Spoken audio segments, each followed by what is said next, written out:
So, welcome back, everyone. Sorry for the delay. We had a little bit of technical problems, but they're all sorted out now. So, welcome to the session on gender action plans and change management. We have a wonderful panel, very international.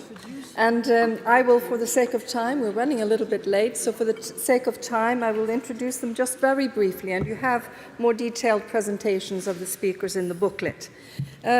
We have from the European Commission, Viviane Willis-Masiki. She is head of the sector Gender at DG Research and Innovation. We have Therese Murphy, head of operations at the European Institute for Gender Equality, which is based in Vilnius, Lithuania. We have Pepi Patron Costa. She is vice rector of Pontificia Universidad Católica del Peru. She has come especially to this meeting from Peru along with her colleagues, which is wonderful. And we have Bianca Siwinska. She is executive director and head of research at the Perspektywy Education Foundation in Poland. So, without further ado, I will give the floor to Viviane, if you please.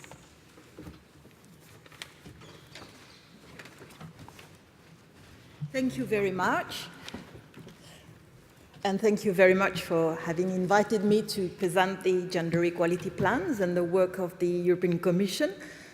What I'm going to say is probably well known for some of you, but I have to start from the beginning, even if I will shorten the start and try to keep within the quarter of an hour. Let me check if the way it works here. Can I use that for the next, I suppose? Yes. So I will start to present shortly gender equality in the EU research and innovation policy, then go to the structural institutional change topics, and I will explain what is a topic for maybe some not familiar with the European Union jargon. Then the Gender Equality Plans project, and finally some next steps and resources. Gender equality in EU research and innovation, I repeat it all the time, but it's important because it's the foundation of the policy. 3 objectives: equality in scientific careers, gender balance in decision-making bodies and positions, and gender dimension in research and innovation content, which we introduced more specifically in Horizon 2020. This we implement mainly through institutional change as a main instrument for the member states, for the research organizations and universities, and for the European Commission. We have a similar approach. So there are 3 levels and different instruments with the same objectives. Member states and associated countries. We get EU roadmap, which has been decided by the member states, and some associated countries were involved. Council conclusions, the important ones at the end of 2015 to advance gender equality in the European research area with, and this is a novelty, targets for professorship and in decision-making bodies, and national action plans that most of the member states submitted last year. There's still some missing. Research organizations, including universities, that's the way we present it in our policy, because it's research policy, but knowing that a lot of universities have departments doing research.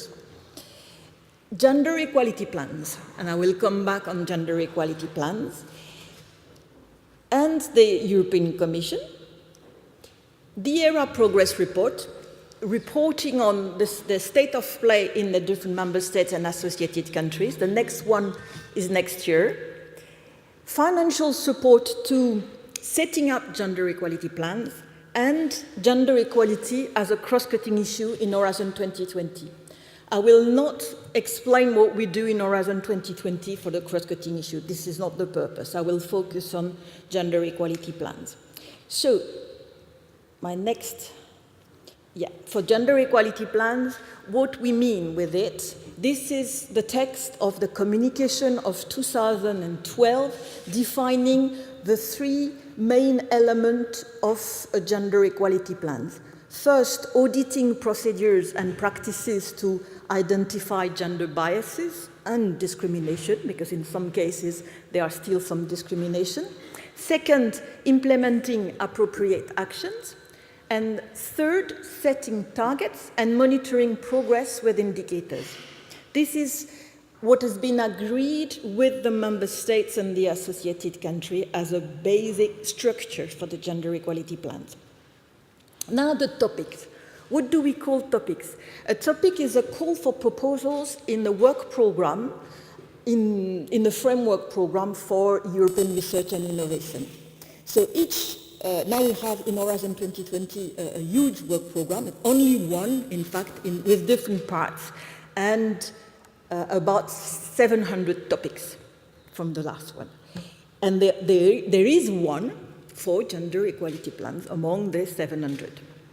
So how did the topic approach evolved? Several of you knew about FP6. In fact, the gender action plans in FP6 were at the level of projects themselves. But then with the European area approach and the structural change approach, we moved from this idea of having plans in projects to plans in organizations applying for a grant. So that's why our target is now universities and research organizations. And this is defined in the area communication I mentioned before. In Horizon 2020, what we had in addition was the ERA roadmap, which was absent in FP7, and now the national action plans. So it's a growing importance given to the policy through the funding program. And it's more and more important for us that through the funding program, we support the policy which has been defined with the member states and also with the stakeholders, because in the European research area, there is a platform of what we call ERA stakeholders with networks, European networks of universities and research organizations, which are consulted regularly on the European research area and on the policy. FP7, quickly, how the topics evolved. You see, for the first 3 years of FP7, the idea was more gender-aware management, with survey, with activities like workshop, networking, and debates and guidelines.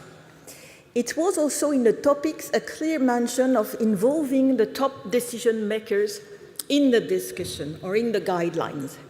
But the real move started in 2010, although there was no communication yet for the ERA, but we started a structural change approach from 2010 with asking for a full support of management structures and the so-called leadership development.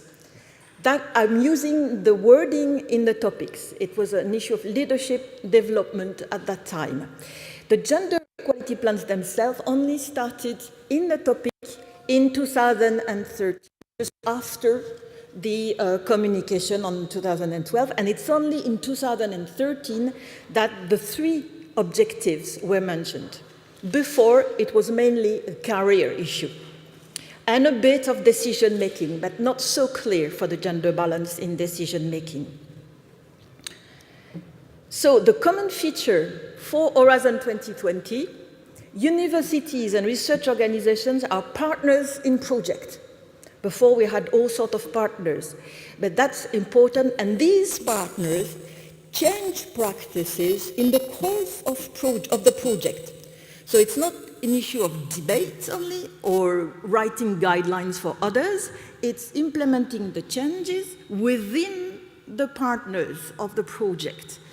And this, in the context of action plans, we call gender equality plans, with a combination of actions which are adapted to each partner.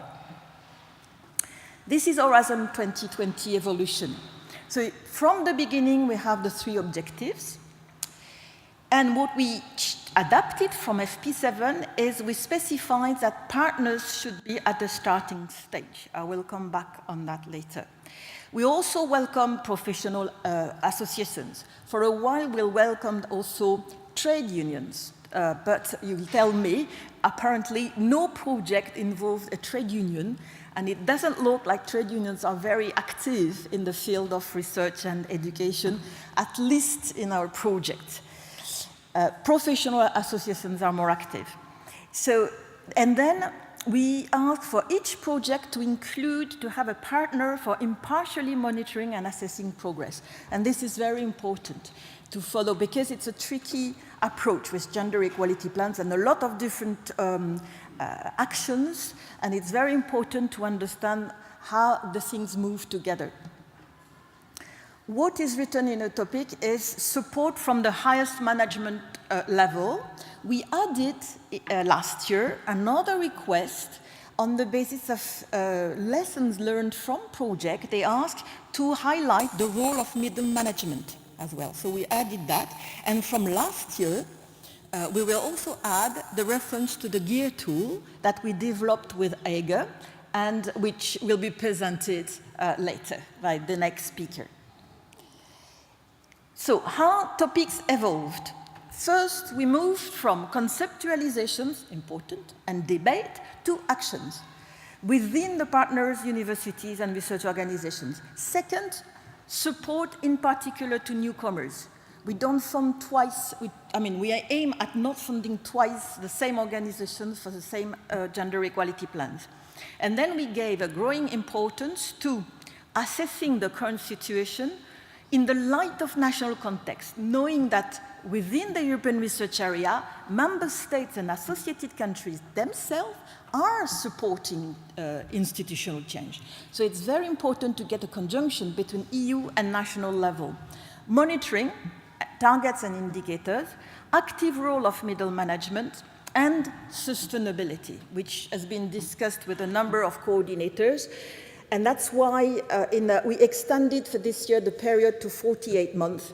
That could be also discussed because some projects were two years long and it was not enough. Next, structural institutional change project, some lessons learned from that. So the project, the first one I mentioned till 2009 are not considered as such as gender equality plans project.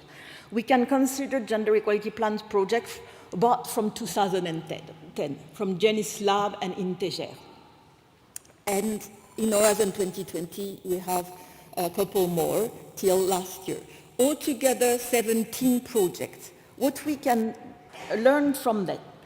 From these 17 projects, there were 150 partners. Some are counted twice in that. And 110 implemented gender equality plans. What you find from the left part of the graph, if FP7, blue, partners with gender equality plans, red, all the partners. You can see, and in the middle, Horizon 2020. What you can see is the proportion of partners with gender equality plans is higher in Horizon 2020 than before.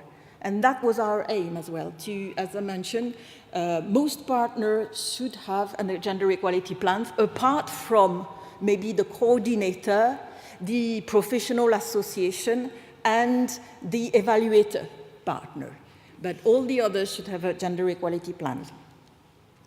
EC contribution. This is also interesting, and I'll come back to that. You see the EC contribution for the gender equality plans, blue, and the total EC contribution for the project. Again, you can see that, in fact, the EC contribution first is lower in Horizon 2020. There are 8 projects in Horizon 2020, 9 projects in FP7.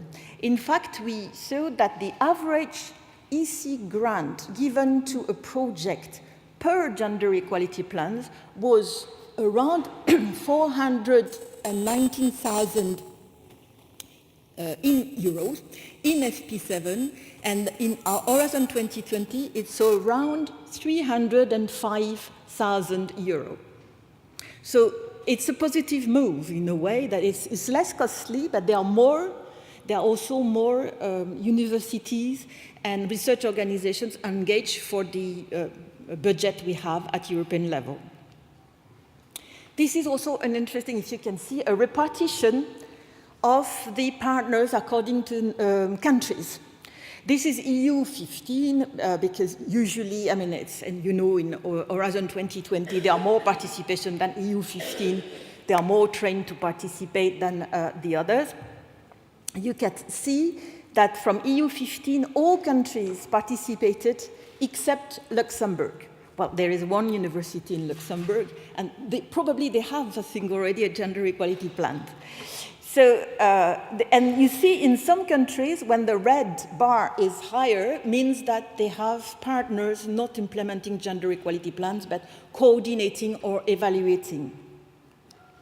EU 12, and this is also rather good, because in EU 12, there are 8 countries participating.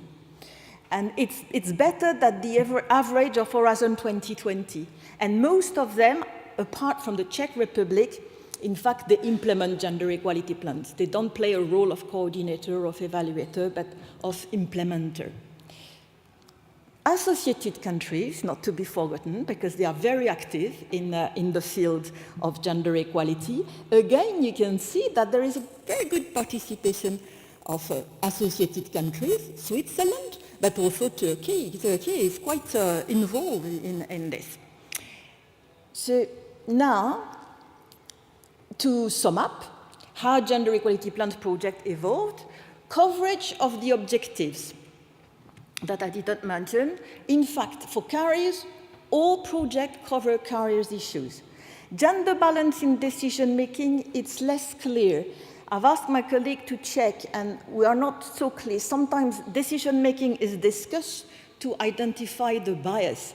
But the issue of gender balance in decision-making bodies is not so often addressed. But when it's addressed, and we have a couple of cases where it's addressed, they are efficient results. They are quantitative results in the boards of universities, for instance. Requested grant, I mentioned to you. And the leadership role, this is also an interesting thing for debate, because it's the theme of the conference. To start with, in FP7, the key words were leadership development. And a lot of so-called training, workshop, awareness-raising activities were organized for leadership.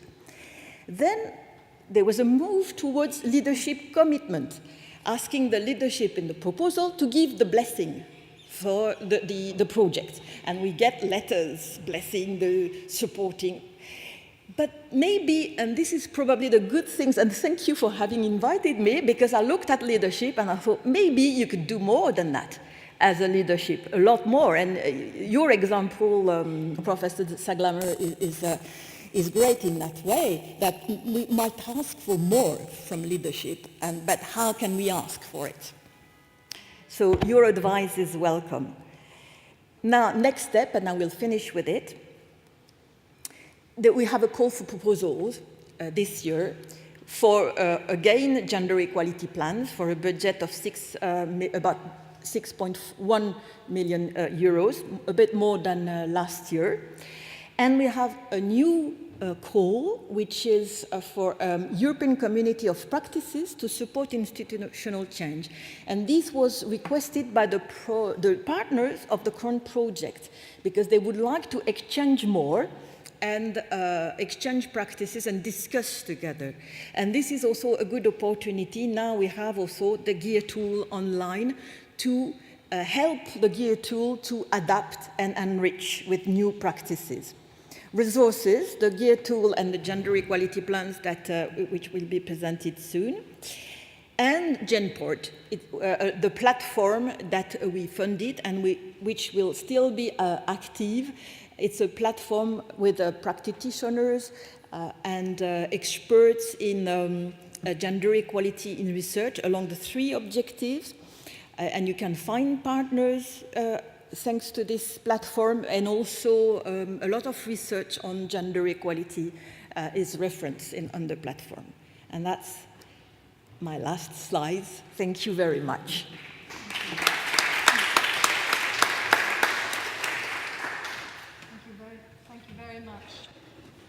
Thank you very much, Viviane. Let me just come to the defense of Luxembourg. I happen to know that at the university there's a new female vice rector, and she's very actively working on the gender equality plan. Great. Therese, please take the floor.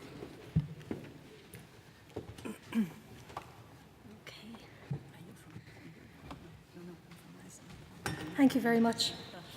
And thank you for your patience.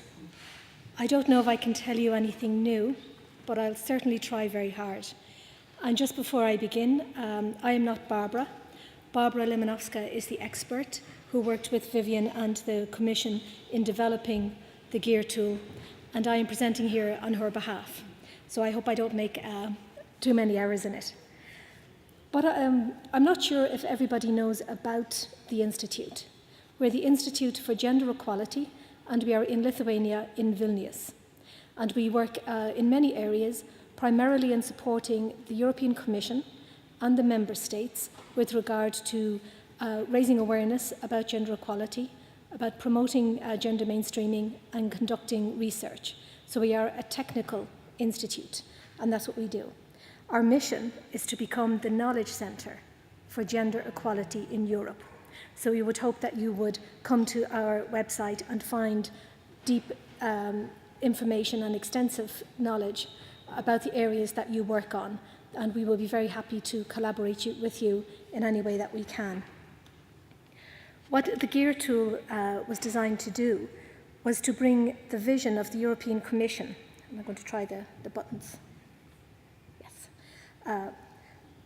Into a concrete form, as outlined by Viviane just now, into a step-by-step guide, because it's quite difficult to talk about frameworks, and it's quite difficult to implement them when you don't know how, because everybody's institute and national circumstances are completely different.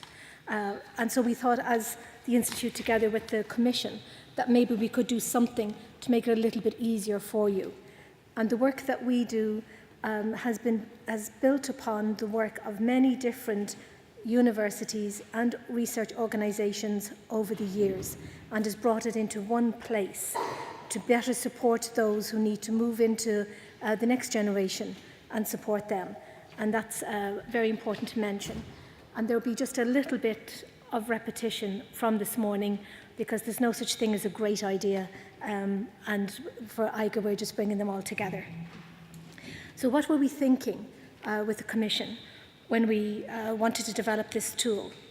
We wanted to help promote structural change within research organisations, starting from the top. We wanted to address gender bias in recruitment and promotion practices, and create more incentives for the equal opportunity and equal participation of women and men in the sector, thus leading to gender equality. Well, more gender equality. So what do we know already? And we have heard a lot this morning, that retaining women researchers and making the most of the pool of talent available contributes to better research and benefits from different perspectives and experiences. Gender equality is essential to further development in research, and it also gives research organisations a more competitive edge when it comes to attracting talent, securing funding, and enhancing research quality. And a lot of those arguments have been made very well this morning. Expert stakeholders supported the idea that integrating gender in research performing organisations also increases research performance, creativity, innovation, and excellence in research. And we set about to prove that beyond a reasonable doubt, and to bring those arguments together to enable those working in the area to use them and progress gender equality in their organisation further. So we know how to get there. We've spoke about that in detail this morning, that we need to start by addressing the challenges related to gender equality, such as the unconscious or implicit gender bias. We need to challenge the prevailing image that science is a men domain. We need to address the low percentage of women researchers. So all of the problems were outlined. and we knew what they were. But at the national level also, we knew that policies should encourage research and higher education institutes to adopt fully fledged gender equality plans, as outlined by Vivian just there. And the evidence shows that member states with a positive policy environment that requires research organisations to put in place and implement gender equality plans, which exist in only 8 EU member states at the moment, have the greatest proportion of the gender equality plans where there's legislation, and over 90% of those being implemented in the EU in 2015. This shows there's a need for better cooperation between national gender equality institutes, government institutes responsible for research, and the research sector. And that is something that, together with the Commission, IGA, working with the stakeholders, try to bring about. And this is what we know. So how can IGA, the Institute for Gender Equality, help to do this? So as you know, it was a joint initiative between DG Research and the Institute, and it combines IGA's approach to gender mainstreaming. We developed various tools and projects and results, and developed these with the support of the Commission to propose a model approach, the step-by-step guide. And we did this in consultation with stakeholders all over the EU and included fieldwork in all 28 EU member states. We had 2 expert group meetings, 1 peer review meeting, online discussions, and test rounds. And we worked very closely with our partners Yellow Window as contractors there, who are very experienced in gender mainstreaming and in building together information on it. And this is what we found out. There we go. There are large differences among member states in terms of national, legal and policy frameworks for the integration of gender in research. For example, national frameworks still largely determine how gender aspects are approached or not in research and higher education institutes. We also found major differences in general anti-discrimination and gender equality legislation and policies, as well as those regulating science, innovation and higher education. Policies aimed at mainstreaming gender in research at the domestic level, including subnational self-governments, in Belgium, in Denmark, Spain and the UK, are important triggers for action. We also found that most legislative and policy steps have been taken over only the past decade.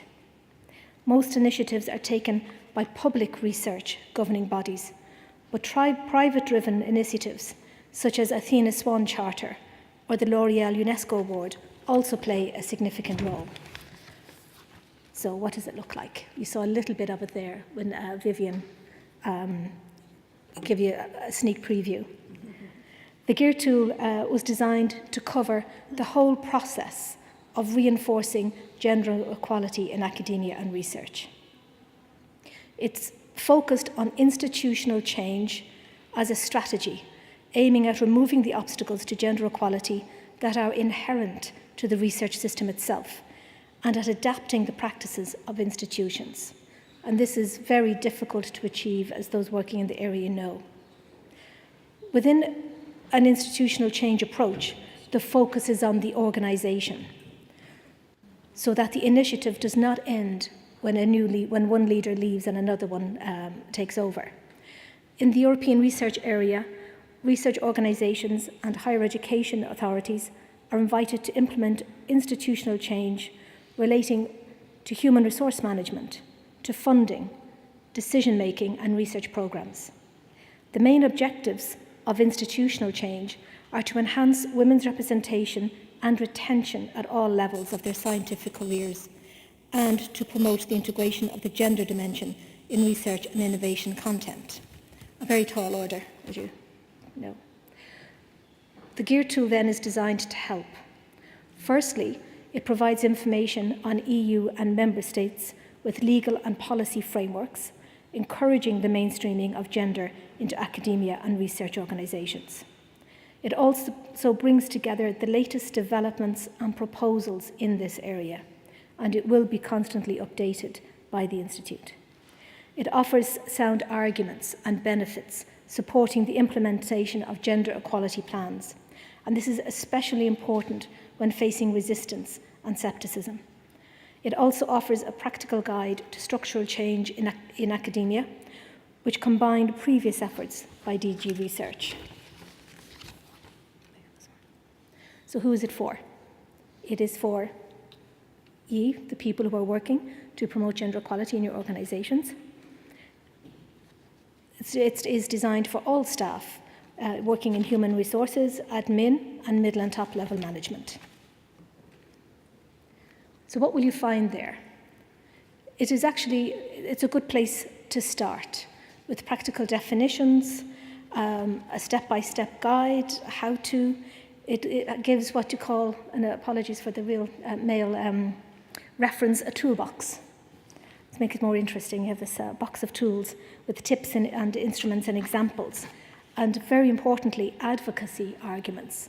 And I think that is something that would be very helpful for everyone. And this is looking, I don't know, you can't see that, but it's a good invitation to go to the website to see what that actually means. And it's rivetingly interesting. You're going to love it. So obviously, the most critical step that needs to happen is the implementation of a gender equality plan. And this is an all-systems, inter-organisational plan that it takes time and it takes support from all levels and people in the organisation. So when you go in, depending on what stage you are at already in your organisation, you can click in to getting started, to analysing and assessing your state of play in the institution, where you review the legislation and you review codes of practices and you see what has been done already. You get some buy-in for setting up a gender equality plan and then implementing it over time. And this phase, particularly step 4, sets out important actions to be taken when implementing gender equality plans, so that you can avoid errors made by others and you can learn from the good practices that are there on the website. And if you, as your own organisation, if you have an opportunity to look at this and see that the example that you have is missing or would really add and benefit others, please do send it to us and we will include it on the Gear tool, because it has to be a living document. It has to be something that you use, that you want to use, and that you can trust. And that if you have something that you know works, please do send it to us and we will include it. And for those just beginning, there is the step-by-step guide. Because it's difficult to do something alone and ensure sustainable change. So the role of IGA was to highlight the gap, provide the tools, monitor the progress, report at EU level and by member state, and challenge the slow pace. And in our work, that is what we try to do. There. So you see there the action toolbox, and I hope this is encouraging you to want to go in and have a look. It's there. And everybody can have these slides later on. So the success factors, as has been touched upon a little this morning, lessons have been learned over the years with regard to a number of elements that seem to support gender equality work in research institutions. And when these elements are present, the efforts towards gender equality are more likely to succeed and contribute to effective change.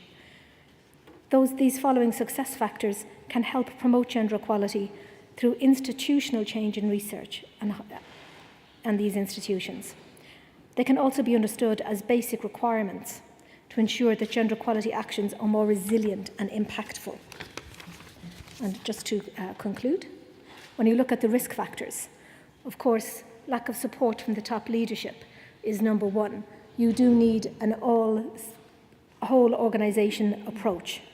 Lack of funding allocated to it can be a challenge, and the others. And to echo something that has been said earlier today, even with all of these risk factors, change is neither total nor permanent, and you need to constantly renew this to make sure that when those people who are in charge of the organisation at this point in time, and who are your champions, and who are leading this process for you, when they go on to do something else, that the systems and the structures are still there, that it doesn't leave with them. And this has so often been highlighted by organisations who had achieved really high standards and institutional change, and then with the change of management, the change of ethos, and this was it was not lasting anymore. But in this section of the guide, you have a great many strong arguments that could support you in building support among other parts of your organisation and institution. And just to conclude, for IGA is exploring how it deals with academia, how we can support each other into the future, and particularly for the planning period 2019 to 2021.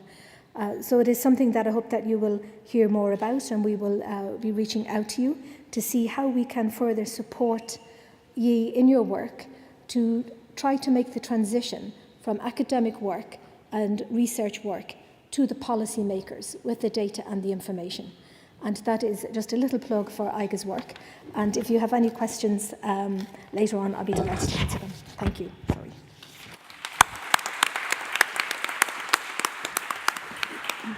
Thank you very much, Therese. Pepi, are you ready? Please.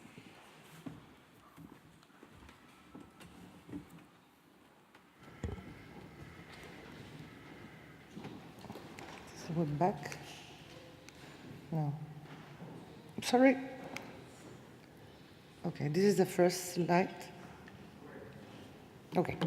Well, thank you very much. For me, it's an honor and a privilege to be here. Coming from Peru, I thank Professor Salander to accept us. We arrived yesterday from Peru, so if the jet lag interferes with my English, I ask for your comprehension. I feel home. I'm part Belgium. I studied here. I obtained my PhD at Louvain-la-Neuve. So for me, it's quite strange to speak English in Brussels, but I'm very happy to be here. And we really look forward to building links with you from Peru, South America, and an organization I will talk about later very briefly. I am really amazed, it's kind of sad and happy at the same time to find that we have the same problems all around the world. I am the first vice president of my university, the Catholic University in Peru, Pontifical Catholic University, Pontificia Universidad Católica de Peru. And this morning somebody was asking about why we keep being the second and not the presidents or the rectors. Well, let me tell you, you President, were asking this morning to talk in a personal mood. When in 2014 I told my colleagues that I was going to run for being the rector, the first woman rector of my university, everybody began to talk not about my capacities of my leadership or my quality as a philosopher, but they began to talk about my hair, my skirts, and my legs. Somebody showed some legs of Theresa May legs, I think, and that was the issue about my candidature. So it didn't work, not because I was afraid, I was, of course, but because we had a lot of problems with the Catholic Church, and then I will tell you a little about that. So we have the same problems in Ireland, in Hong Kong, in China, in Poland, and in Peru, and in Chile. For example, I learned last week that in Chile, the whole history of this country, a very progressive one at the point, there has never been a woman president of any university, public or private, and that's Chile. So we really, it's sad to have the same problems, but at the same time, it's good news that we can work together to solve these problems. So I will tell you about this Emulies. It's a space for women leaders from higher education institutions of the Americas. It was now the host of this organization is my university. We are having our first century. We were created in 1917, and this organization is part of what's away here. Okay, what is Emulies? It's a space for reflection and exchange formed by higher education institutions, women leaders. We're talking a lot about leadership this morning and this afternoon, and Emulies is a program of the Inter-American Organization for Higher Education. It's OE in Spanish, IOHE in English. What is this organization? It's the Inter-American Organization for Higher Education. Was created as a common space At the beginning, it was that space, a platform of debate and exchange regarding higher education leaderships, especially women, of course, or absence of women leadership. It gathers more or less 350 universities from Chile to Canada. It's really North, Central, and South America, all the way up and down. How did this space emerge? Because to begin with, we have the same problems that you have in Europe and in Asia. It emerged as the result of a process of dialogue and exchange from a group of female university leaders whose skills have made them reach top-level position, even though their participation continued to be limited by the inequality of conditions. It's very interesting to have these meetings, creating this space when we partage, we share, thank you, we share our experience. First woman president of a university in Costa Rica. Oh, yeah, great. First woman vice president of a Catholic university. Oh, first woman president in Brazil. So it was great to have this platform to get acquainted with each other, but then we need to get some steps forward. It was created in June 2011, and we were at the point 13 female leaders, 12 countries of the Americas. So the idea was to establish a mechanism for monitoring women's access to high-level positions. It was submitted by query. It was we didn't have information. This morning, the professor from Hong Kong, Vice Chancellor, she was talking about we don't have data. Okay, we don't have it. If we ask, now we can, because I am in the position to ask the technology information, okay, I need disaggregated data about women, female and male at the university. And now we can have it, but it is a problem all around America, university, to have this data and to have public policies regarding that data. Till now, EMULIS has allowed the mobility of more than 600 female leaders from higher education, 150 institutions and 23 countries in the Americas, and worldwide as well. We had a mission to China, so we were trying to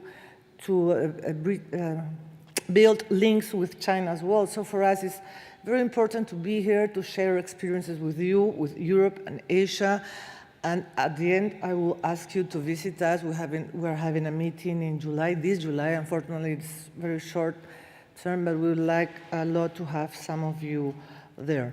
Now, it's not a platform. EMULIS is not just a space. It was called a space of women higher education. It's now a program. So it's the fourth program of this international organization, and it is hosted at my university, the Pontifical Catholic University of Peru, or Peruvian University. And this may sound very strange, and it is, because we are a Catholic university and we have a lot of gender issues. We had for 20 years a diploma, now we have a master program. Now we have a UNESCO chair in gender equality. We have a gender research group. We participate in several networks, including with Euro, Misial Equality, and EMULIS. So the question is, how come in a Catholic university you have such gender strength? And well, it's because we have been fighting a lot, we women, with a lot of support from our authorities, I must say. I am vice president of 4, it's 1 president male, 2 other vice presidents male, and me. I'm used to be in a minority, but to go back again to personal experiences, we had a lot of problems with the Catholic Church, with the Peruvian Catholic Church, as you can imagine, especially with the conservative part of the Peruvian Catholic Church, particularly the Opus Dei, with a very right-wing thinking in the church. Sorry if I offend somebody, but it's the truth. It's very conservative. So we had a lot of problems in Peru. We have trials, and at a point the Vatican, with the not this Pope, the other one, the Vatican forbid us to use our name. So we were forbidden to use the words Catholic and Pontifical. Yes.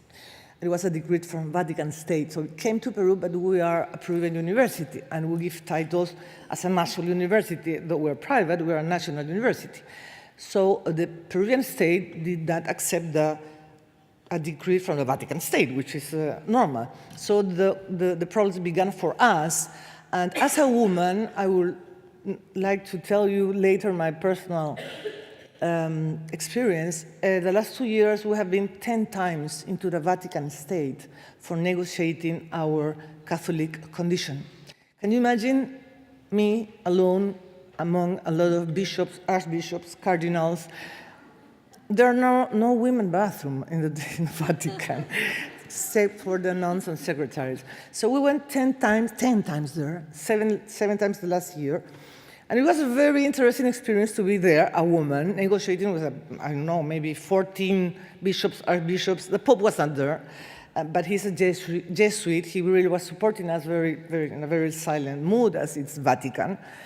So at the end, we made an agreement. We are still the Pontifical University of Peru. We got rid of the Opus Dei Archbishop of Lima, and now we have a new Roman cardinal, which is very open-minded, and we keep working in gender studies, and we keep having our master's degree in gender things. So we have at our heart of university. We are Catholic, yes, and we really are aware for gender inequality in university, in life, and in research. Today I was listening to all these testimonies in Hong Kong and in Ireland or wherever, and I thought, we were supposed to have the macho Latinos, no? But they're all around the world. So it's amazing, and it's, as I said at the beginning, it's sad and happy to realize we have the same problems, so we need to work together. Of course, with male as well. I mean, we need to work together. I have two male sons, and I hope they are being a very good feminist in the future with their families and work. Well, Emulies, just briefly, these are the strategic goals: contribute to strengthen women's leadership, promote the construction of higher education institutions, increasing to be democratic, inclusive, and socially responsible, provide through thorough and updated information about women's situation at higher education institutions, and emphasis on higher education policies with favor gender equality. In Latin America, in Central America, even in Brazil, there's really an enormous gap between male and female within the academic world. We have 4 working areas: research, learning, academic cooperation, and communication and dissemination. And part of these 4 areas, why we are here, try to communicate and really try to work together with you and get links for our future. In research, it's important, and it's hard to get the data: women's situation in these institutions, factors that favor or impede women's access to executive organizations, effect of female leadership in university management. This is a very interesting problem, and we're discussing last week in Costa Rica, what does it mean, female leadership? It's just to be, I don't know who was talking about this afternoon, 3 different kind of leadership, from the top down, bottom up, or coming from the outside. So we are really discussing what does it mean, leadership, women leadership in this kind of institution, education, or research. Learning is a second area: support the development of capabilities, strengthen women's leadership to accede to high-level positions, and favor institutional capabilities to promote an inclusive and socially responsible university management. Last month, we were discussing, like in Hong Kong, this issue of allowing our professors, women professors, to have nurseries to breastfeed their kids. The students have, the union, the administrative union have, and we don't. I couldn't breastfeed my kids at the university because I didn't have where. So we have the same battle, professor, in the different parts of the world. Academic cooperation, we have a lot of exchange mechanism with a lot of universities all around the Americas, promote the promotion of gender equity and women leadership. And regarding communication and dissemination, support our Emulies positioning, which is now at hosting my university, a favored exchange between core working group and other university female leaders, and disseminate EMULI's products and initiatives. So we're really trying to build capacities. And the upcoming event is in July in Lima, where you are all invited. It's this July, 6 and 7. We're going to have a lot of people from, even from European Union as well, I think, and UNESCO, and professors all around the Americas. It will be a pleasure to have some of you here in our country, where now it's in peace and we can, you can be very comfortable. And the subject is, again, breaking the glass ceiling in higher education institutions. If it sounds familiar, I'm sorry, but it's kind of a universal problem. It's about women leadership. We are going to give a prize for a women leader who has promoted policies in equality and leadership, and share experience about the challenges, advances, and good practices in equity. And then there will be in Montreal, which is the base of this international organization, in October, is a conference of the Americas on international education. So this is what we have in the Americas. We have the same problems, which is bad and good, so we can work together and try to solve these problems, not only for us. I hope that if I run for president, nobody will be talking about my hair or my legs. It will happen, I'm sure. Each time I say, I want to be president, I have 14 or 15 males. Me too, if you are going to be president, why not? Why not me? So maybe I will just come to Berlin and have a postdoctoral year to be in peace and making philosophy, but we need to work together to make, not only for us, but the next generation, the academic world more friendly with women and with women leadership. Thank you for your attention. Thank you very much. Thank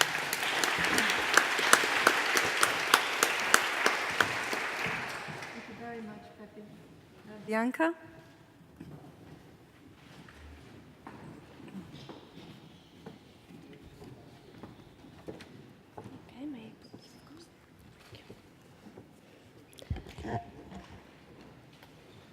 Hello, my name is Bianca Siwińska. Thank you for inviting me. I'm truly impressed by this event and all these amazing women so powerful in academia. I'm so impressed because the situation of female rectors in my country, in Poland, in terms of numbers, is not very optimistic right now. I just prepared small statistics for you on this topic. So in Poland, there is no big, serious, comprehensive university with a female rector right now, and neither technological one. There is only one big public university of art with a female rector, and 10 so-called professional schools, higher professional schools, which is something like German Fachhochschulen. It's not the most prestigious institution.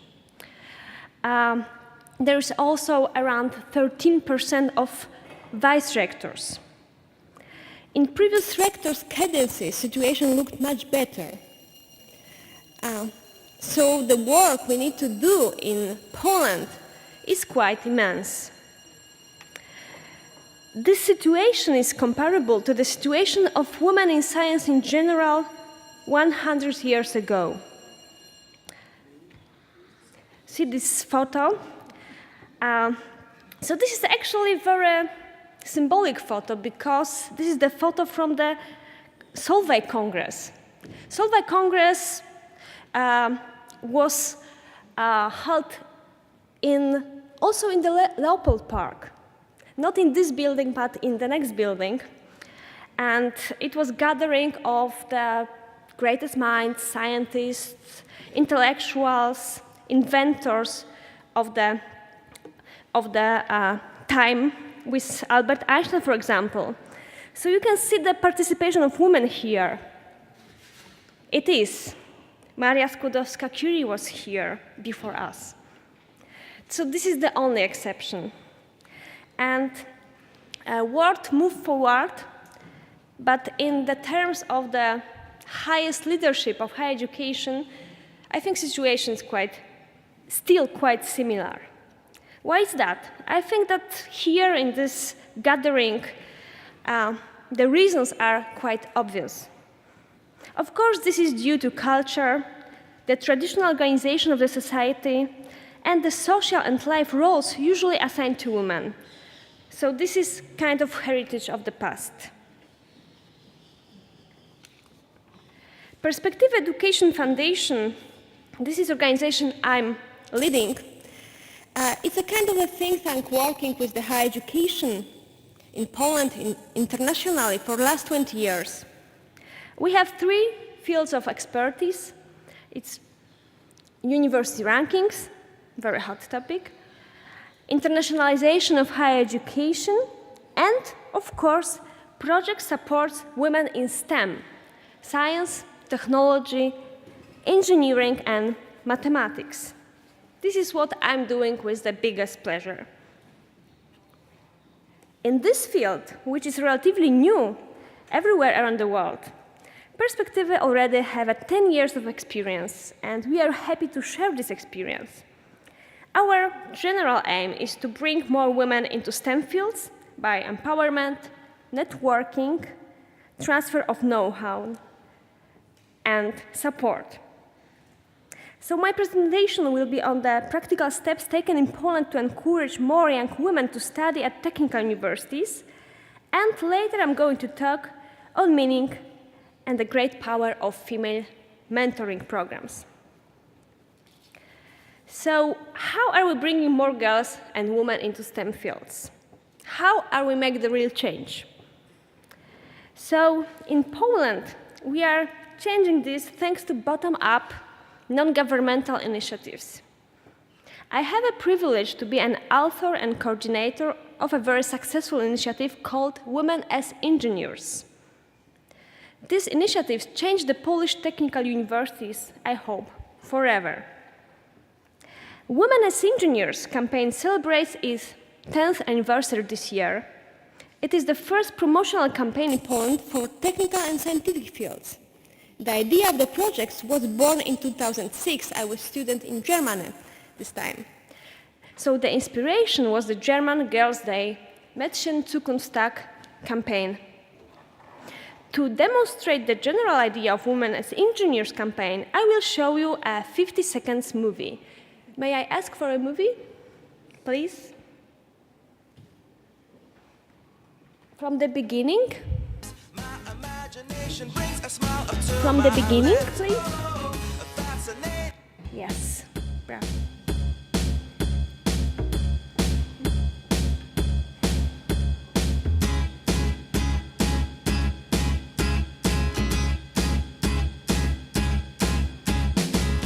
It's a great day, I'm feeling good. Oh, the possibilities of what I could do with the world at my fingertips. My imagination brings a smile up to my lips. Oh, fascinated, I'm moving fast. Oh, I'm optimistic as the days go past. Oh, opportunity is here for me. So come along and take a look because I want you to see. The world is yours, look a little bit closer. If you want it, come and get it. You can take it. So as you can see, the idea is very easy. All we want is more young women in STEM education, and we want them to make amazing things after finishing their studies. So once a year, we organize at all technical universities and STEM departments of comprehensive universities the National Day of Open Doors for Girls only. On this day, female students of the secondary schools are offered an opportunity to see the institutions, meet women's professors, girl students, and get inspired, and in the future possibly choose this kind of study. The direct contact girls get on universities is supplemented by a campaign we carry in the national and local media. This way, the message reaches not only the girls, but also their teachers and parents and the whole environment. The Women as Engineers campaign has a wider social impact. Our main partner in this campaign, and the crucial one, is the Conference of Rectors of Polish Technical Universities. This partnership lasts for last 10 years, and it's very unique. Let me here tell you a little anecdote related to the beginning of the Women as Engineers campaign. I well remember the day when, for the first time, I was presenting the new idea to the conference of all rectors of technical universities in Poland. It was the time when not much was done or known in Europe in this era. The rectors had little idea of what I've been talking. It happened in Krakow at the annual convention of rectors of technical universities. Rectors' wives were present there too, but they had, of course, a separate women's program. The rectors listened to me and then looked at each other and finally said, "Miss Bianca, why don't you go and speak to our wives, as we don't know what to do about this idea?" I replied, "But gentlemen, this is a far too important issue to leave it to women." And this is how it all started. It started with men, rectors.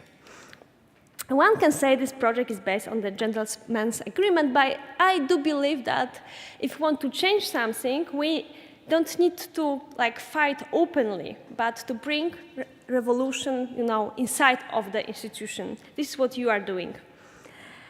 And the contractor's hard hat with a logo serves as a symbol of our initiatives. This is this one. This is the gold one, because this is the special 10th anniversary edition of this. And here you can see rectors of Polish technical universities unquestionably identifying themselves with the Women as Engineers campaign. What is worth to be underlined, the whole financing of the campaign comes from rectors of technical universities. So this support has its very measurable dimension, and it's of the really serious matter. So what are the results of the campaign? So the ratio of girls studying at technical universities in Poland has risen from 30% in 2007 to almost 40% in 2017. This is not the result only of the campaign, this is a general trend. But obviously, there is a connection between the campaign and those increase. And in the strictly technical fields, including IT, from 5-10% to 15-20%. On some of higher education institutions, the number of female students increased by over 60%, like in Poznań or in Kielce. At the same time, the share of women among PhD students in technical universities increased by almost 8%. It means that more talented high school graduates more often choose technical universities. They are increasingly resigning from the pedagogical and economic universities for technical universities. And here you have some facts illustrating the scale of the campaign. 100,000 girls participated in this campaign, and 5,000 events took place at 20 universities in 16 cities. The 10 years of long-term strategy and partnership with technical universities have paid off.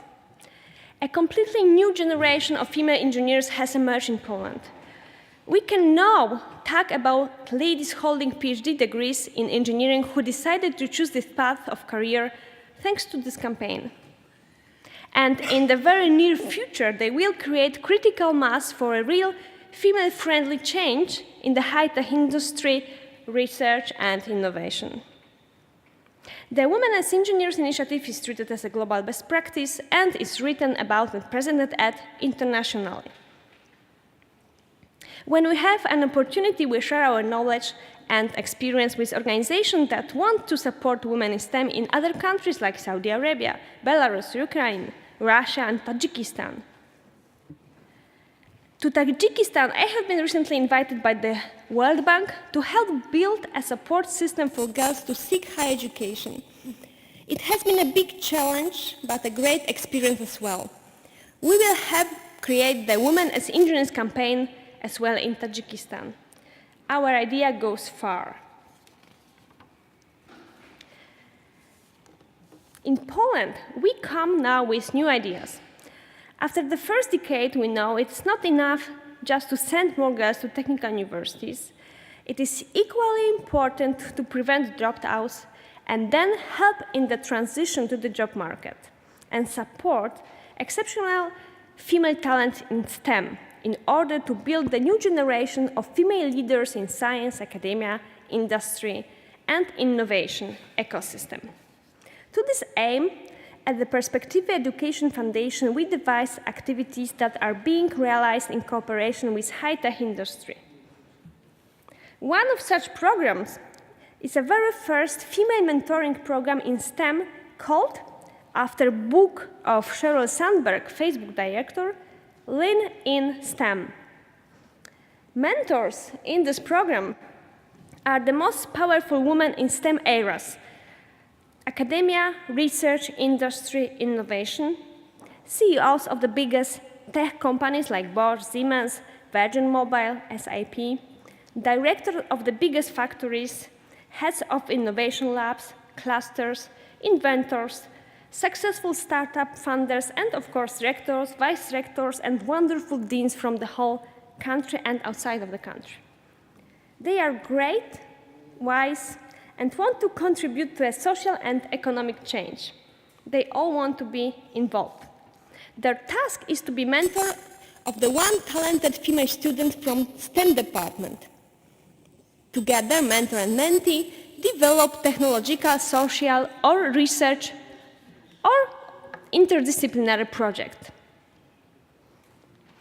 This year, the third edition of the program is organized. We have 53 great STEM celebrity mentors and got 1,000 applications. This is the great success and the proof that such programs are really important and desirable. And this is the lady you may know, Professor Katarzyna Hałasińska-Macukow. She is the former rector of the best Polish university, Warsaw University, my university, and former head of the Conference of Polish Rectors, CRASP.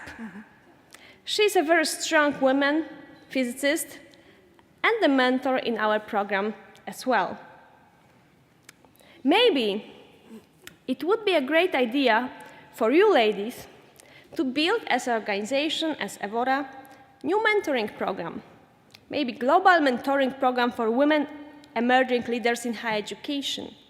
You all could be a great mentors for younger women planning to build a great career in academia, not in science only, but in governance as well. Future presidents of universities from all of the world. You could share your knowledge and experience and support their careers. This path of becoming a female rector is a very unique one, as we know, especially in my country, but in global scale, as I can hear here as well. A lot of inspiration is needed, a lot of support. So the best practices, benchmarks are available, so think about it. A quiet revolution has taken place in the recent years all over the world. Women's roles in STEM, so far limited, changes. They are more willing to study science or engineering. More of them end up in the research, academia, technology industry, research and development. Their huge, so far unused potential brings new impetus in STEM fields worldwide. But this revolution is a very slow revolution, a crawling revolution. Some forecasts predict that if the changes will take place at the current pace, real equalization of the status of men and women in STEM will occur in 2046. We don't have so much time, and we don't want to wait so long. If we want to change the world, and I believe women are able to change the world, we need to act now, together. Because the women's place is in the revolution. So see you in Poland. Thank you very much.